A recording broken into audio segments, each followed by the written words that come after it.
And welcome to the Empowered Curiosity podcast. This week I have my friend Marquis on the show, and I brought him on because he's been in business for almost 50 years now. And honestly, I brought him on because I wanted to ask him about the recession. How do we move through the recession with good business practices in this sort of acute situation? But what happened is the conversation really just evolved on its own to be about good business practices in general. And after he and I wrapped up recording, I had this real life experience come up. And had I not had this conversation with Al, I think I would have acted and responded very differently than how I did. And so I just wanted to use this as a learning real-time example of how good business practices move your business forward. And I always do better when I am in conversation with somebody rather than just speaking out into the ethers. So I've actually asked producer Andre to come on and just help me out with this intro, because he is, I don't know, he's been my partner in creating this business and just being a solid place that I go to when I feel a little bit shaky or uncertain. So he's the person that I go to. And so I thought that this just happened. I brought it to him and we sort of worked through it together. And I thought it would be a good learning tool for you all. So Andre, welcome. Hi. It's been a minute since you've been on the show. Yes, it has. So I'm just going to give people a little bit of context, which is I had hired somebody to run a couple of workshops for my upcoming Business Alchemist mentorship program. And I was really excited about this person, but we hadn't met in person yet. And I guess in person or even virtually yet. So I invited her on to my podcast for an interview just to get a little bit of interest in her subject and get her introduced to my audience. And really, I love collaborating with people. And so this is the start of our collaboration process. We scheduled a time to record, and on the day of the recording, she canceled. And so I'm thinking initially, okay, stuff happens with people's schedules. I'm just going to let this one slide. I'm going to be really understanding about this. And then we rescheduled, and then the time to record our podcast episode came up again. And again, she canceled on me. And again, it was with 2 hours of notice. And at that point, I'm sitting there reading this email with her basically apologizing for having to cancel on me again. And my initial people-pleasing tendencies was to just say, no problem, that's fine. But when I sat with it, it didn't feel fine. And to me, sometimes when I get into these spaces where I feel like boundaries are being crossed, where I feel like something's not quite right, I can't really see why, which is why I hang out with Andre and I talk to him and we talk it through. And so I brought this to him, and I think you had the insight of it felt disrespectful of time. It felt like it was disrespectful of my time, of your time, and, we're really in a situation where we're promoting her for free on the podcast. And when it comes down to it, to me, business, if we want to move it out of these purely transactional spaces, business is built on relationships. And relationships are really built on trust which is built on respecting the time, the energy, and the human on the other side of the relationship. Because I think that when there's like a tangible thing, like a transaction associated, we tend to focus on the tangible transaction that happens. But to me, you know, whether it's a collaboration or a client relationship or, you know, even just something that is quote unquote free, like a podcast interview, like that's a very, I guess it's an opportunity to build trust. And I think the question that I want to sort of invite people to think about is, in all sorts of these relational things that we do in business, how can you build trust? And how can you do that from an authentic place? And I think one of the first places that you can demonstrate that you want to build trust is by respecting somebody else's time and by respecting somebody else's energy.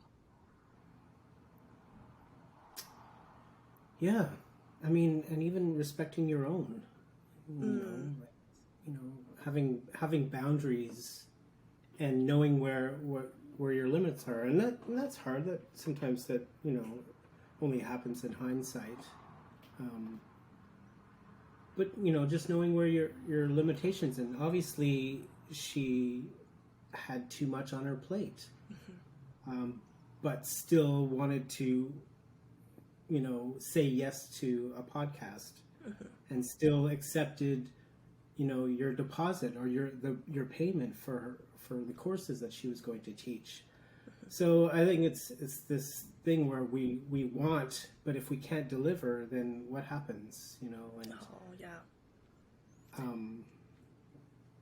I like that. That happens, like just with your friends. Like if you're yes, I'm going to do this. Yes, I'm going. Someone asks you a favor and you say yes, and you don't deliver, then that's a trust that's broken. I think I almost would have felt better if she had shared with me like what her limitations were, and then we could have figured out a solution together. But to me, if somebody is conducting their business in such a way that they aren't honoring their own boundaries and their own time constraints, like I can't trust them as well, because it's like, I'm always constantly like worrying about, are you overextending yourself? Am I pushing a boundary that I didn't even know was there? Whereas if you are able to communicate, especially as co-collaborators on something like a workshop, if you're able to communicate, hey, like this is what my limitations are you okay with that? Then I have all the information so that I can make my own decisions of whether that's a yes or no. And to me, it even went beyond just our relationship between me and this co-collaborator, because, one of my favorite things about running the podcast is actually announcing like how much I love this person. Like when you go and listen to this episode that I've done with Al, like I just love Al. he's like become a very close friend of mine. And so like you can see how excited I am to just share Al with you. And when I thought about sitting in an interview with this person after the trust has been breached, after I felt like my time was disrespected, after I felt like she took my money and didn't uphold her end of the promise, to me it was like, I don't know how I can announce this person. And so what I ended up doing is actually canceling the podcast interview and also asking her for a refund on the workshops, because I couldn't in good faith be excited about sharing this person with my audience. Because one of the things that I find really important in my audience is the relationship that I have with my audience. And so if I am bringing somebody in who I don't fully trust with my entire being, then I don't feel good about sharing that person with the people that I'm trying to also build trust. Yeah. Yeah, absolutely. It's the trust was broken. And had you not called her out on it, how long would this have gone? You know, and yeah, it's that imbalance. It's one of the things that they talk about in a book that you and I are both reading right now. It's called Debt. What's his first name? It's something Graeber. David Graeber. David Graeber. And he talks about, this transactional relationships actually being about how much do we trust the people that we're in transactional relationships with. And anytime there's some sort of money exchange, there is going to inherently be a transactional relationship, but that transactional relationship can be a starting point for trust, or it can be a space where trust is breached. And I'm just so grateful that I had this conversation with Al ahead of time, because one of the things that he talks about is actually respecting somebody else's time.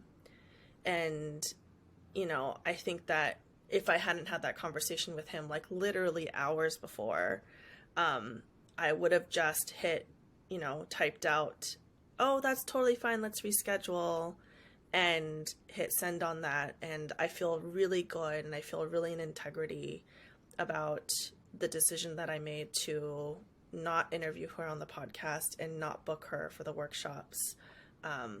Because to me, this business, teaching spiritual business, is so much deeper than can we make a quick buck. It really is about like the relationships that are built. And to me, that piece is so valuable and sacred and priceless that I'm willing to say no to people. Even and like there was a part of me that was like, oh, but am I acting, I don't know, I had this like mean girl scenario pop up in my head because she's got, a bajillion followers on Instagram and I only have X amount of followers. And so I had this sort of like comparison thing for a moment. But to me, it's like, it doesn't matter how many followers I have, how many followers she has. It's like, can we act in integrity? And if we can't act in integrity, throughout our business, regardless of how many followers we end up getting, then we've lost the pulse on something really important. Yeah, like, I mean, how many times have we compromised on our ethics and our morals just so we can get ahead, and everybody does this, and we do it all of our lives, and you keep doing that over the years, and what happens to you? What happens to your soul? Like it sort of eats at you, and then everybody distrusts everybody, and no one's, so it it's a cancer. And for you to say, you know what, like, because you could have stewed about it and said okay, and we'll book you again, but deep down inside you'd bitch about it, you would talk about it, it would affect you, and for you to say, you know what, and you process it and you go, I'm going to cut this, because it's not good for either of us. It's not good for her either, because she needs to be held accountable. And not in a mean way. You're not calling her out. You're not like, we're talking about it, but we're not saying who she is. But I think that it even goes like, beyond. This is my boundary. Like, I don't accept this. This is not going to work out. It's never going to work out. And I think that it goes even beyond these like one-on-one interactions. A lot of the things that we talked about in our audience is about how can we create commerce in an ethical way instead of being sucked into the vortex of capitalism in the toxic ways that it has sort of enmeshed in our culture. And to me, the actual feeling that I felt in this is the same feeling that I get when I'm in a medical system and it feels like the patients are just a number. It feels like this is just another podcast interview that she's going to do. This is just another workshop that she's going to do. This is like, it felt like, oh, I have just, created something that is highly replicable. And so let's just move you down the assembly line.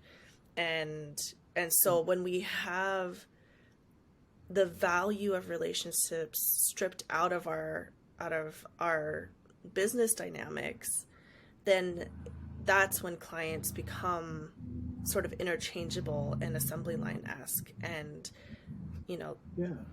that's what they're just a money bag. Yeah. When it comes down to it, it's dollar signs. And if we're just looking at the money aspect and not the person that has the money that you want, it's yeah.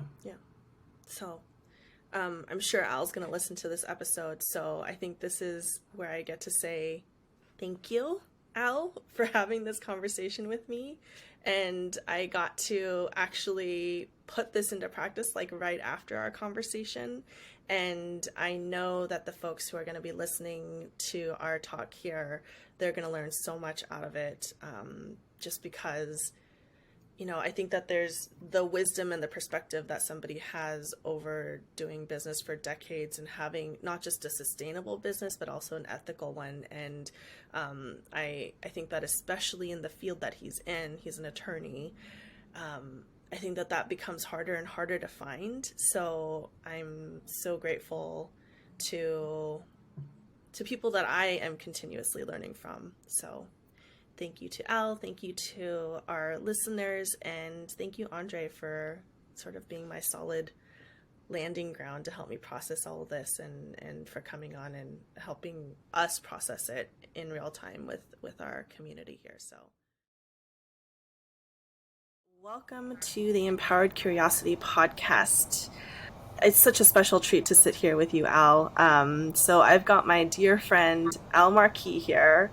He is someone I met just a few months ago, and I've been spending a lot of time out on his ranch. Y'all might have seen me on Instagram with Hot Flash and Zoe and taking writing lessons, and that's Al's land that I've been staying on. And the really wonderful thing about Al is, well, there's a lot of really wonderful things about you, Al, but I've been sort of seeking business mentors and really wanting to be in connection with people who have done businesses, who have been doing it for a very long time, who have had sustainable businesses, and who have been doing it ethically for a long time. And, I sort of think about Al as like my business elder, because I've come to you with so many different questions about business, Al, and you've been so illuminating and so generous with your advice and space holding that as soon as I started having these questions that I didn't really know the answers to, I was like, okay, so I need to have Al on the show. So for those of us who don't know you, Al, could you just give us just a brief background on who you are, how long you've been in business, what you do, and we'll sort of take it from there. Yeah, I've been an attorney in Las Vegas for my entire career, 46 years. I started there right out of law school up in Seattle, and dealing primarily in business and commercial real estate.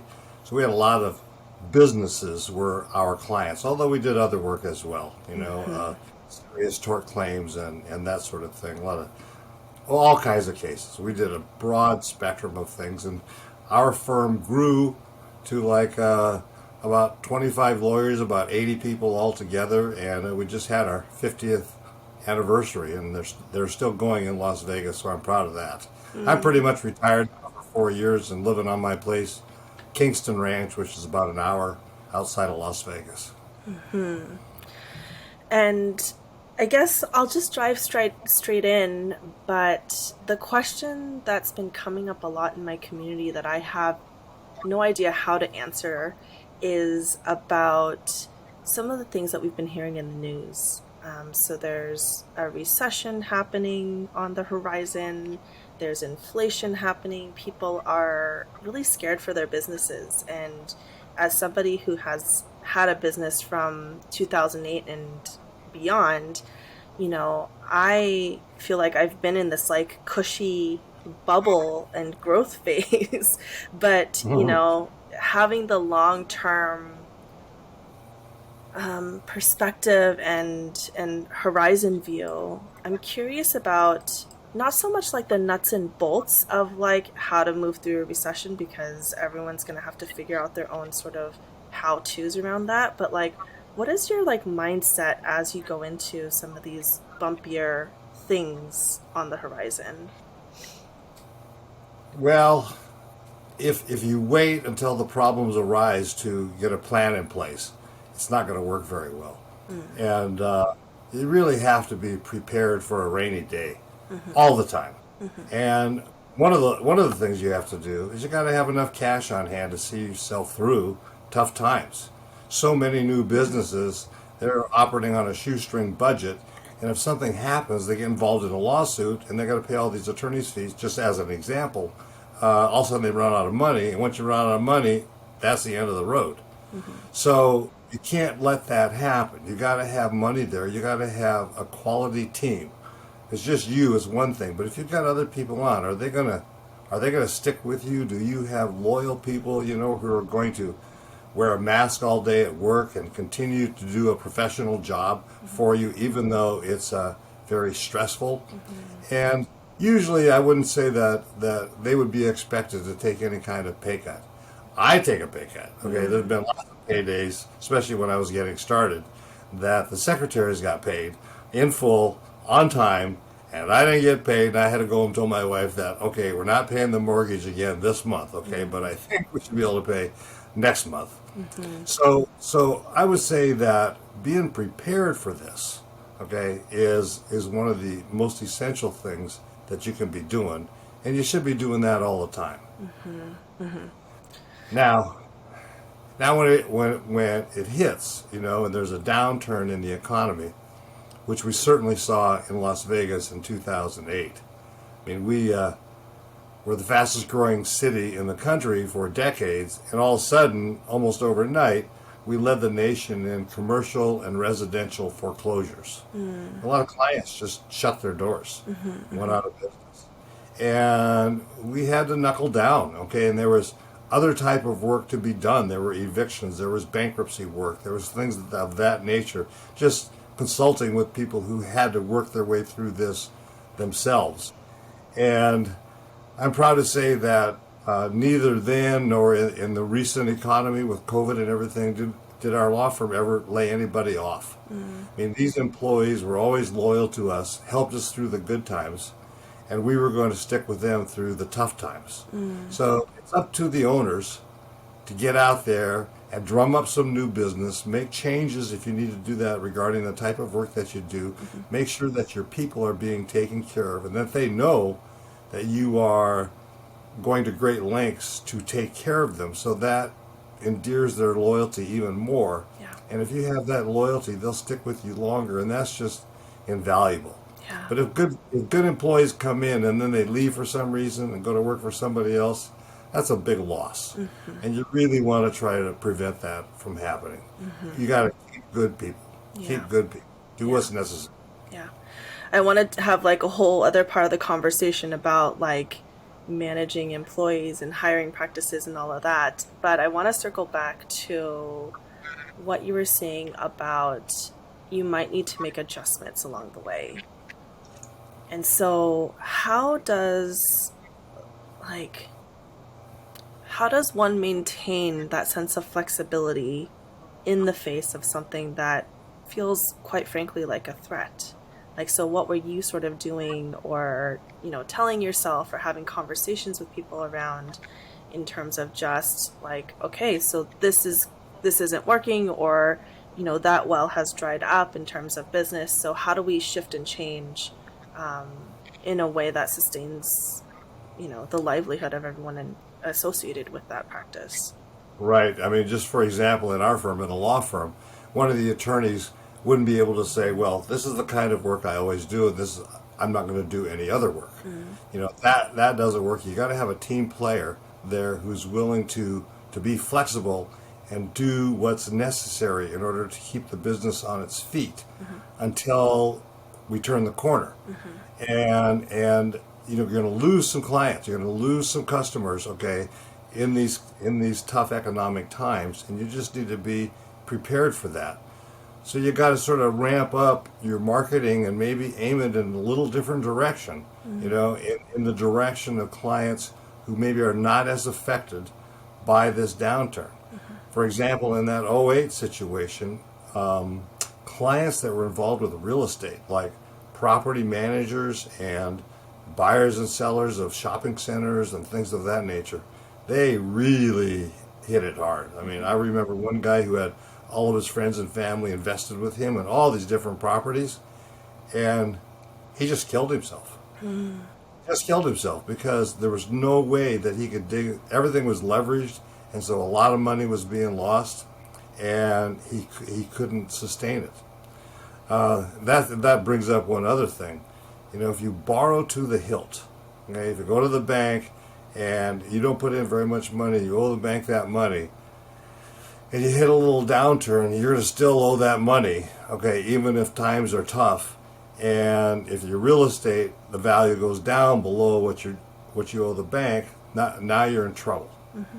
We had our own building at the time of the '08 recession and most recently in COVID, but we were still able to make the payments, and there was never a foreclosure, although the bank probably could have foreclosed because the fair market value of the building actually dipped down below what we owed, and that was a default under the loan agreement, unfortunately.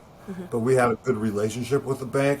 We kept making payments to them, never missed a payment, never gave them a reason to foreclose, and so they stuck with us, and eventually the value went back up, and we have the loan to this day. I think something in there that needs to be stated too is, especially for those of us where our businesses are so personal to us. Yeah. Like a lot of my audience members here are, therapists, life coaches, like sort of in that realm where they are like the product is themselves. Right. Something that I think needs to be prioritized is that the quality of service and care that you provide to your clients does not fall below. It always has to be like I think that your clients have to come first, even in these situations. And so there's a lot of self-regulation work that you do, a lot of self-care that you do for yourself so that you can show up and be a good service provider for your clients. And I imagine that that's something that you maintained throughout as well. Well, that's such an important factor that I almost don't even mention it because it's such a given, but it's a given not only in tough times, but in good times as well. I mean, that's how you distinguish yourself from your competitors, is you give quality service, and your customers, your patients, your clients, they know that you care. You communicate with them. I'm dealing with this doctor. I can't get through to him. I'm put on hold for half an hour. I leave a message. Nobody calls me back. I mean, it just leaves the impression that he doesn't care at all. Yeah. We would never treat one of our clients that way. Okay, a real person is going to answer the phone. We call them back promptly. We don't leave them on hold. I mean, if we have to do something and get some information for them, we just call them back. Don't just say hold and leave them there for 10 minutes. It's so rude to treat people that way. Yeah. And so you're absolutely right, Kat, that the quality of your service has to be above and beyond your competitors. And you need to do it for the right reason, and that is you really care about these people. I mean, they're paying you money. They're paying you money for a service, and they deserve the very best service you can give them. And I've been so frustrated sometimes when I couldn't win a case that I thought we should have won, because they put this in my hands and trusted me to deliver. Those have been some of my lowest points as a practicing lawyer. But most of the time we had good results, and they were happy with that, and that's what I wanted to do. I wanted to deliver. Yeah, yeah. And I think that care goes such a long way. And, I almost feel like this conversation about moving through a recession or moving through, these dips in the economy is really just like good business practices for anyone throughout. Yeah, I agree. Like making sure that you've got a good bubble, a safety net in terms of like finances, making sure that you're providing good care for your clients, making sure that there's flexibility built into your business, so you can sort of follow the trends where they are in your particular niche. Right. Like those are all just like good business practices any year. Absolutely, and not only should you just be conscientious for your clients. Okay, I just think it's the right thing to do. If you want to be spiritual, this is the right thing to do. But also keep in mind your self-interest, and that is you're going to get more clients. Your clients are going to stick with you over the long term if they feel you're that way. And interesting that they did a survey about medical malpractice cases and trying to figure out what was really led to these medical malpractice cases being filed. And the one thing that made a big difference is whether the doctor had a good bedside manner or not. If the doctor didn't have a good bedside manner and didn't act like he cared, much more likely to get sued for medical malpractice than the doctor who really identified with the patient, wanted to know how the patient was, went out of his way to check on the patient.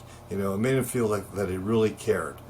So you're going to maintain relationship with good clients by that quality of service. You're not going to lose them, and that's going to see you through these tough times as well. Yeah. And that's also how you get referrals too. I imagine that your practice was largely referral based as mine is.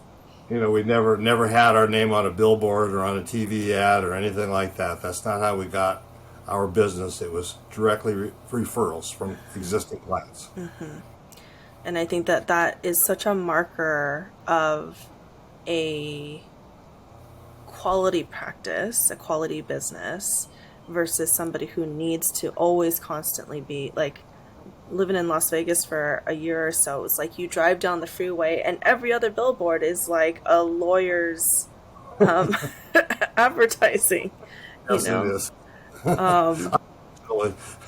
Yeah, like for malpractice suits and all sorts of things. But when you are in a situation where the client really feels like you're on their team, that makes such a huge difference. It does. It does. And they should never feel otherwise. I tell my clients that if they have any kind of problem, they just pick up the phone and call me. I tell them about the level of service we're going to provide and what we're going to do, and that if we ever fail to measure up to that, I want to hear about it. And if they tell me, I fix it, okay, and I thank them for calling me. Yeah. That's how you want to deal with your clients. Yeah, and not to take that personally. Not at all. Not at all. They're actually helping you in your business. I appreciate that kind of feedback. So I think this is a good sort of segue to talk about, I guess, law for a minute. Because you recently helped me redraft my client contracts. I sent you the one that I had been working off of. It was, I don't know, probably 2 pages long.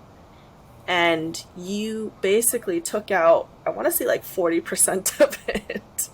And I, before I had a conversation with you about law and contracts, I had a very, very different perspective around what that was, what that whole, why we do this, versus now having had multiple conversations with you now about contracts, I have like that has absolutely blown my mind open. So I would love to hear you just share like what your take is on client contracts, because lots of my listeners do write up client contracts. Right. So I would love to just let you take the wheel on that one. Well, as I recall, you found this contract online, and that's better than no contract. But as you say, almost half the contract basically contained provisions that protected you. Protected you. That no matter what you did, okay, the client couldn't sue you. Okay, that you have no liability for this, you have no liability for that, and that sort of thing. And as I read it, I kind of put myself in the client's shoes, and it sounds to me like here's somebody that really thinks they're going to make a mistake and they don't want me to sue them, and so I'm expected to sign this contract to waive all my rights. When really what you should be doing as an entrepreneur is selling yourself, selling your services all the time. All the time. If you meet somebody in the store and you walk by them, you're selling your services right then, okay? You're talking to them, you're asking them how they're doing and that sort of thing. When are we going to get together, see what's going on, how's your family, those kinds of things. And you're selling your service when you ask them to sign a contract. Now, what impression do you want them to have when they read this contract? Put yourself in their shoes, okay? Do you want them to think that they're just waiving all liability so that you can do whatever you want, steal their money, hold them up with a gun, do whatever you want? I mean, that's what some of these release clauses would cover. Or do you want them to be filled with confidence that you're going to provide them with this quality service? Put yourself in your client's shoes and think about what message you would like to receive. Think about a different situation. Think about a doctor, okay, asks you to sign a contract. If this talks about that they're going to provide you with this information, you're going to make decisions together, the doctor's not going to act like God and just dictate to you what you have to do, and you're not expected to just release him from all liability for everything he's ever done from the time he was born, until he gets old. If instead it just talks about the quality work he's going to do, you have faith and confidence as a part of the bedside manner. And so that's what we really did in your contract. And maybe there's a provision where you want to say you don't have any liability for this. Well, put it in just one sentence. It doesn't have to be a half a page where you just hammered it to death, right? You don't want the contract to stand for that. You want it to be a relationship. And the way I view any contract is the primary purpose is to remove ambiguities from the relationship. Whether you know it or not, ambiguities are what cause problems between businesses and their customers, their clients or patients. Something happens that nobody anticipated, and now that it's already occurred, you know which side of the fence you're on, and you know which side of the fence your client's on, and you have this disagreement over money. Maybe they didn't show up for an appointment or something like that. And now there's tension in the relationship. And that's what you want to avoid. So for example, if it was just about that, it's about what happens when they don't show up at all. Okay, maybe they pay 50% or something like that.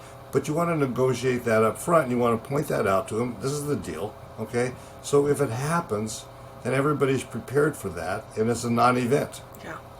But if people have different expectations, if that occurs, now all of a sudden you got a battle with someone you don't want to fight with. Yeah. Yeah. Right? Yeah. To make the contract so you're not fighting and it instills confidence in the client. I love that. I mean, that was like, I've been in business now for 12 years, and I've never thought about contracts as being a tool to instill trust. And I've sent this particular contract that you and I worked on, I sent it to a corporate client of mine, and she has reviewed hundreds of contracts.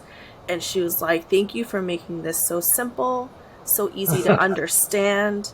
It helps me, she actually used the word trust. It makes me trust you more. Oh, wow. And I've since then sort of amended it a bit and used it for my employee that I just hired. And she had very, very similar feedback of like, this is so simple, you know? I don't Yeah. think that contracts, I mean, I don't know that I've signed very many contracts where I've walked away from it being like, that was so simple and refreshing. Well, there is a problem with lawyers working on contracts in that a lot of legalese creeps its way into there. And these contracts are put together over the years by attorneys, and they have a sample contract, so they start using some of these provisions, and then they have another sample contract, they incorporate some of those provisions. And if they don't go through periodically and clean up the contract, you got a lot of garbage in there, you know, a lot of things that don't really apply, that are way more complicated than they need to be. And sometimes they forget to even address the real issues involved. One doctor was selling his practice to another company, and he sent me a copy of the proposed contract, and it had several pages and pages and all these provisions and complications, but never once did it say that he was selling his practice to these people and how much they were going to pay. I feel like that's essential information. Well, it is, and it ought to be straightforward. It ought to say exactly what the parties are doing. Okay, Party A is going to do this, this, and this, and Party B is going to do this and this. Yeah. And you need these conditions satisfied before these things happen, and it ought to be clear so that everybody understands it. And that's what you're talking about in terms of just making sure that like the ambiguity is just cleared up. And Exactly. you know, and part of that comes from the experience of being a lawyer is like there are, you know, you have the experience of having overseen a bunch of different businesses and all the potential misunderstandings that happen between people. And so when you're able to sort of have the foresight to be like, okay, so this is potentially what could go wrong here, and being able to put that into the contract in very, very simple terms, like that is a beautiful way to, I mean, if you think about it, it's like you're entering into a relationship with this person, Yeah, absolutely. you know? That's true. Yeah. And so in that relationship, do you want it to be hierarchical, where one person is released from all sorts of liabilities? Or do you want it to be like an understanding and a meeting of two people coming, you know, on equal footing? If you're selling your house and moving out of town, okay, and you just want to get your money and go, okay, you want some provisions in there that whereby the buyer cannot sue you. You want to be protected, okay? But you're done. Once you get your money, you're gone, okay, and that's that. But when you're talking about an employee or a client or something like that, this is a continuing relationship. This is somebody you want to be friends with, both before, during, and after the contract is signed. So it has to be fair, you know, and it's why you should discuss these provisions, why you should discuss what if things go wrong, okay? Wonder if this happens, okay? We're going to open this business, okay? What we didn't anticipate was that the shopping center gets built right across the street and a competitor opens up a business right there. What's going to happen? Those are problems when two people get together, for example, and form a partnership, which is a whole nother beast, okay, a whole nother problem all in of itself, because invariably one person puts in more money than the other person, one person puts in more work than the other person, one person gets in more trouble than the other person. How are you going to account for all of those things as you move forward? That's probably one of the more complicated contracts that there is. Yeah. I think for me, like, it all comes back to, like, again, like, good business practices. Like, this is a good, I didn't realize that this was what the conversation was going to evolve into, but, like, here it is. Here's another good business practice, which is treat your clients like they're human beings. Yes. And important human beings. yes, Important. really important human beings. And in that process, like, do your actions back that up? And Right. that can start even from the very beginning of that relationship, which is the contract. Yes. And Yes. so, like, let's honor that relationship. by making things as explicit and clear as possible? Things might start on the initial phone call that's answered by your receptionist or something along those lines. That's the first impression right there. And there's so many businesses these days that you can't get a live person on the line, and it can be very frustrating. And then they list their hours and their addresses and their all these different things. You can't even leave a message. I mean, that makes me feel like they don't give a shit about my time. Okay, all they care about is themselves. Okay, they're barking this information. They're doing their part of the job, and how much of my time that eats up every single time I call their office is irrelevant. Not to mention being put on hold and that sort of thing. But if the person answering the phone says, "Oh, hello, Mr. Smith, how have you been?" Because she met him before and that sort of thing. "Oh, I need to talk to Al Marquis. Well, you know what? He's in court today, but I will give him your message as soon as he gets out, and I'm sure he'll call you right away. Is there anything we can do for you in the meantime?" No. Well, I hope you have a good day. Thanks very much. That kind of conversation. The receptionist can do that. That's an important position. Yeah. And a lot of businesses underestimate that. Okay, this is part of the quality service you're going to give. If you've ever put an ad in the paper for a receptionist, you'll find that everybody in the entire world thinks they can answer the phone. That's something that they've done. And you can hire some bad employees to do that. Yeah. We've always considered that to be a very important position. They got to act professional. They got to smile. They got to be friendly. They have to make sure these clients are taken care of. They take a message, make sure their call gets returned. That sort of thing. Follow up. Okay, be part of the team here. Okay. So I think this is another great place to talk about just generally good business practices, which is about hiring and managing employees. I was just sharing with you that I had just hired my first assistant, right, and was wanting some advice on. I had already hired her at that point, but I was just wanting some advice on okay, so how do I, now that I've found this really wonderful person, Alicia's going to be editing this podcast, so she's going to hear all of this. But now that I find this we shouldn't mention those secret terms of the contract we slipped in there that she signed. Really... I know, it was written in invisible ink. Yeah. Right. So I had hired this really wonderful person, and you had previously shared with me that your receptionist you've had on staff for 35 years, and these are the kinds of relationships that I want to build. Is I want to have somebody who's going to grow with my business, right. And I was just sort of wanting to pick your brain about that. So I think for folks who haven't hired yet, I think it'd be a good place to start of let's talk about what the hiring process is like, and then what's the management process like at your practice.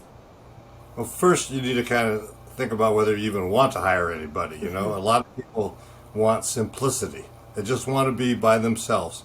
And that's certainly a possibility, but you're never going to make a lot of money that way, because you end up having to do all these administrative tasks that you don't necessarily get paid for, that you could pay someone else to do. And there's only so many hours in a day, to service your clients, and that's the end of it. And there's no way to really leverage your time any way other than that. There's a limit to what you can do if you're all by yourself. But if you have people working for you, there's no limit to what you can do. You can build the Golden Gate Bridge if you got enough people and the right people working for you. I mean, it's really true. So having people there increases your capabilities. And I think that it's important to bring those people on when you're in a position to do that, when you have the money that you can pay somebody and you figured out a task that they can perform that's really going to help your business, that you need to go out there and try to find the right person for that job. Now, there's really kind of three categories of people that you would hire.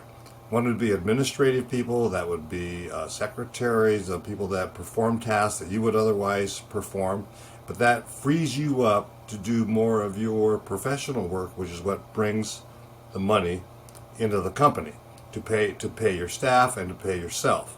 And so that's where they help. Now you can bring in another professional, and that means that you're now going to have more of your time and other person's time that you can get paid for.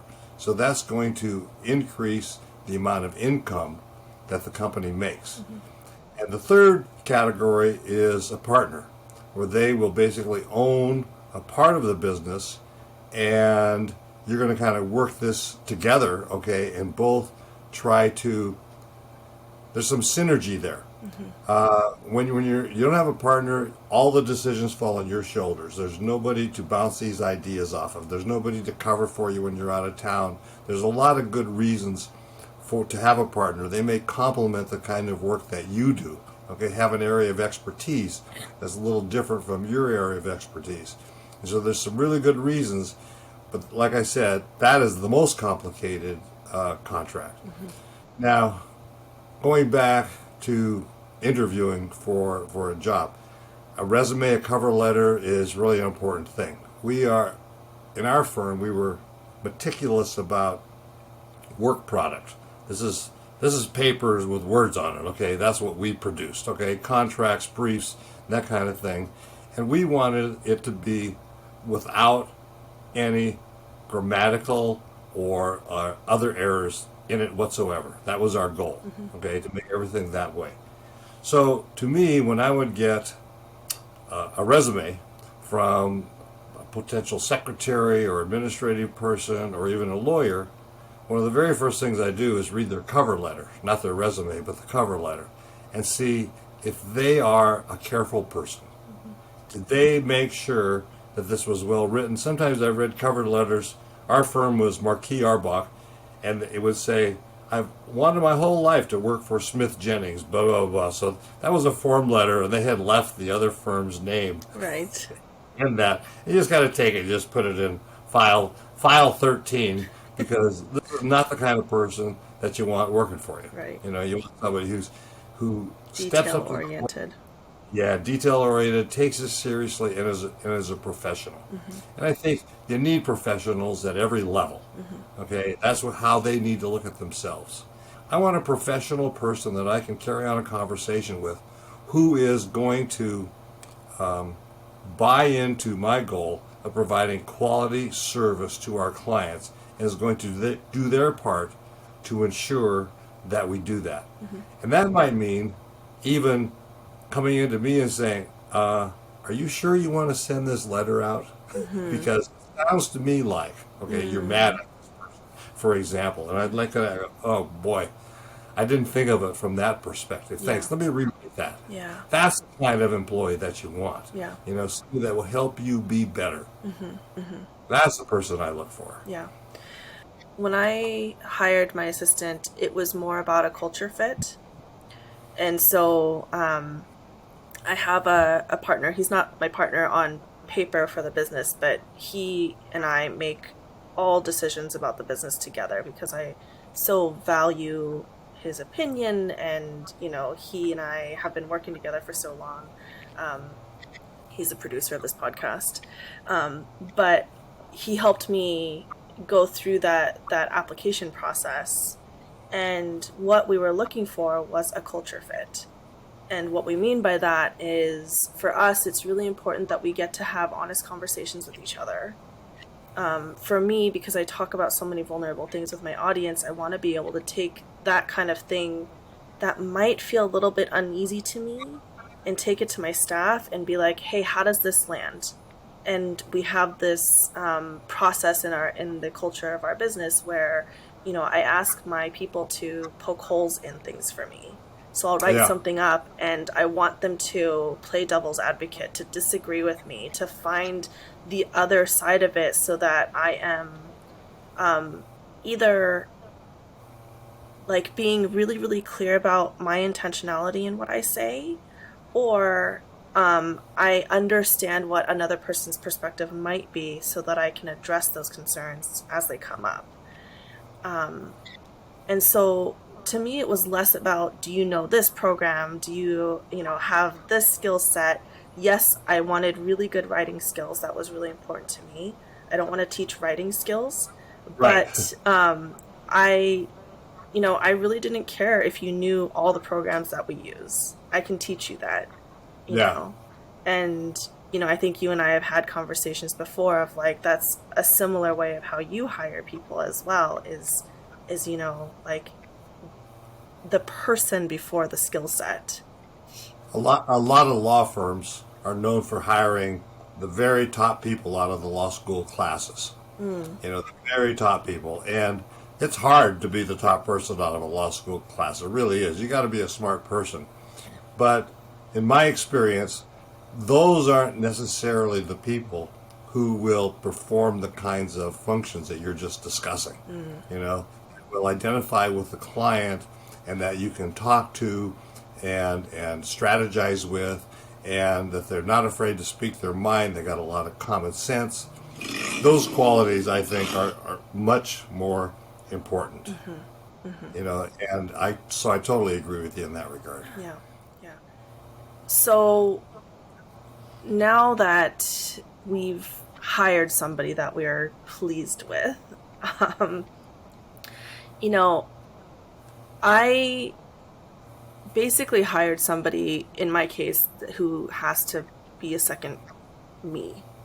All the things that I've been doing in my business up until now, like I want to be able to give her all of those tasks, like editing podcasts and, doing a bit of social media and, these things that somebody else really can do. And I don't want to go through another cycle of this, like I don't want to hire another person and have to like retrain them and go through this whole process again. And so I as a business owner am really invested in keeping my people. Same thing with Andre.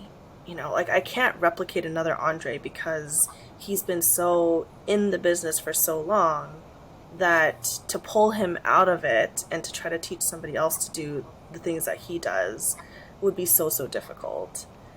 And so as a business owner, instead of thinking of my people as being replaceable, I really think of them as being irreplaceable.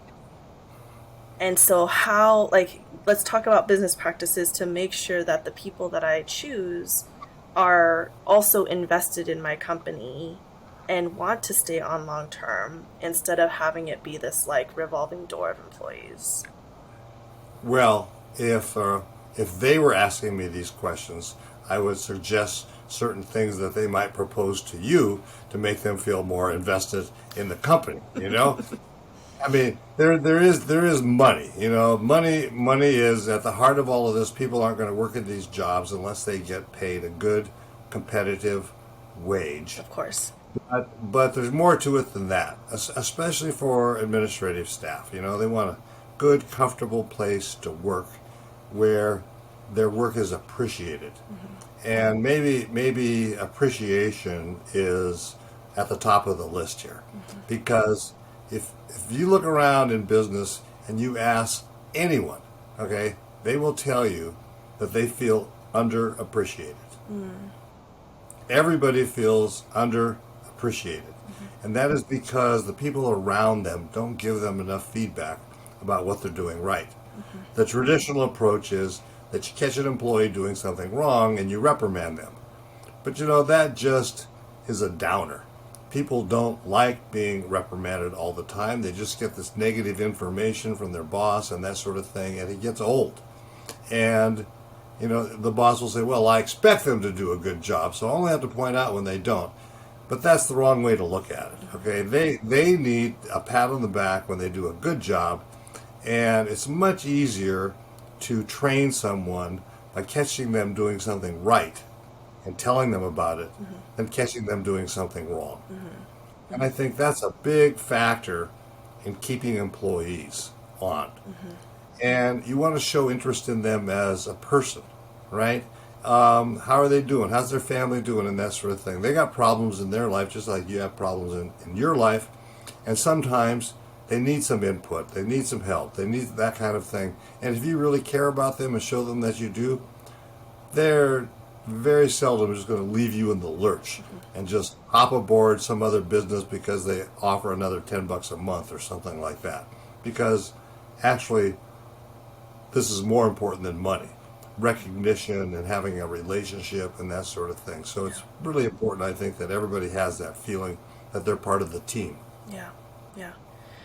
And, that was sort of, I'm really glad to hear you say things like that, because that was really important to me as I was hiring, and I was really transparent about that through the hiring process of like, I am looking for somebody who is going to really grow with me, instead of thinking of it as, a revolving door. And that was, you've hit the nail on the head in terms of like what my last job was. Is, as an acupuncturist, in this really busy clinic, I felt really underappreciated. I wasn't compensated well. All the things that we just talked about, like that owner did the opposite. Like, I almost want to give you the contract that he had me sign that had all of these stipulations and all these liabilities and, all these things that, like, now that I'm reading through it with the lens of trust and, accountability, I'm like, he was just laying out the relationship right there from the very beginning. I just didn't know that's what that was. Yeah. And so it's no wonder that that particular clinic is very known for having a revolving door of acupuncturists who come in and out of that practice. Right. And so having been through that system now, it's like, oh, I want to do things really differently.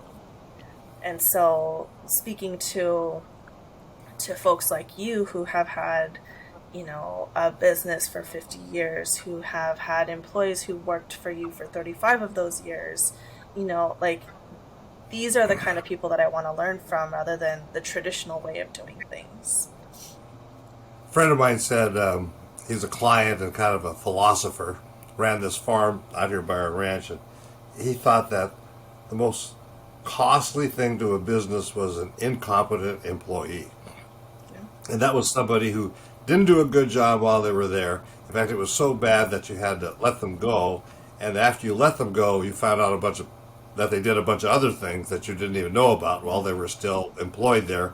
And then you have to get somebody else in there trained to do their job and to take over from there. That's a lot of costs involved with the business. Totally. And it's really disruptive, when those kinds of things occur, if you have to fire somebody or discipline them and that sort of thing. And to stay as far away from that as you can, I think should be the goal of every business owner. Get good people and show them that you care about them. Yeah. Don't use them like a piece of equipment. Right.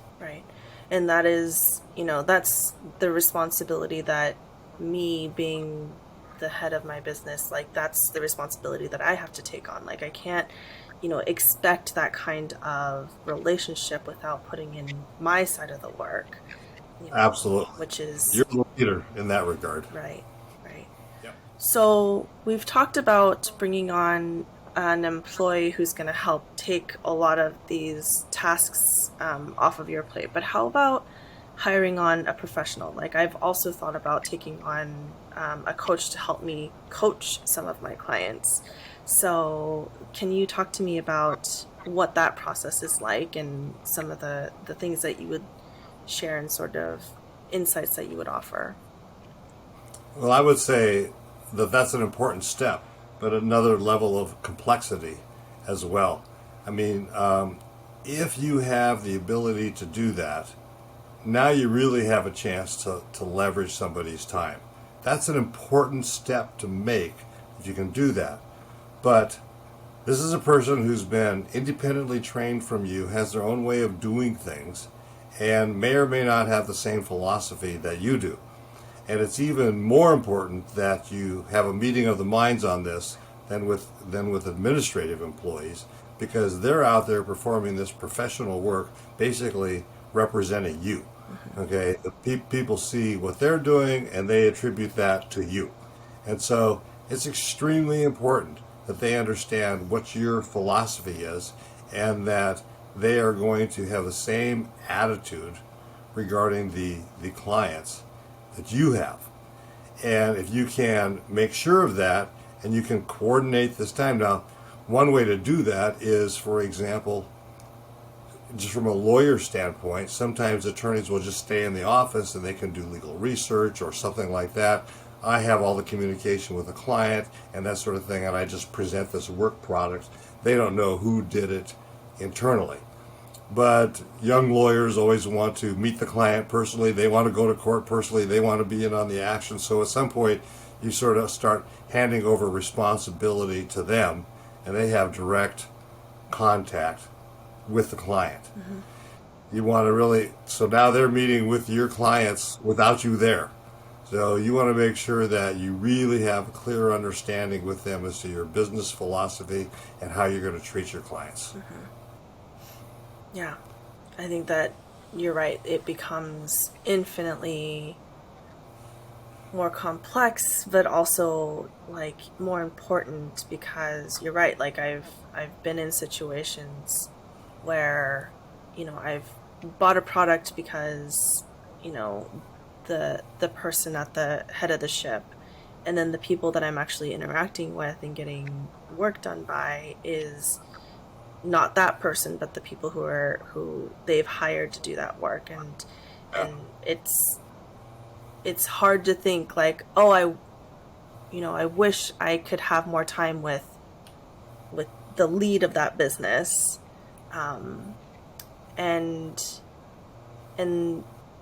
again, it comes down to that like quality care for your clients, and thinking about things from your client's perspective, and thinking about how, if you are going to have to duplicate your services through another person that you hire, how you want that quality of care to follow down the line and not get dropped off at any point. I've always said it was our goal to hire lawyers smarter than we were. and I want them to be, not only do as good a job as we do, but maybe even do a better job. Better job. And if that's our goal, hopefully everybody will be able to do as good a job. Yes, you got to have high standards, and don't just hire anybody because you need to fill a position. It's better to wait until you get the right person. On the other hand, sometimes you get the right person who comes along.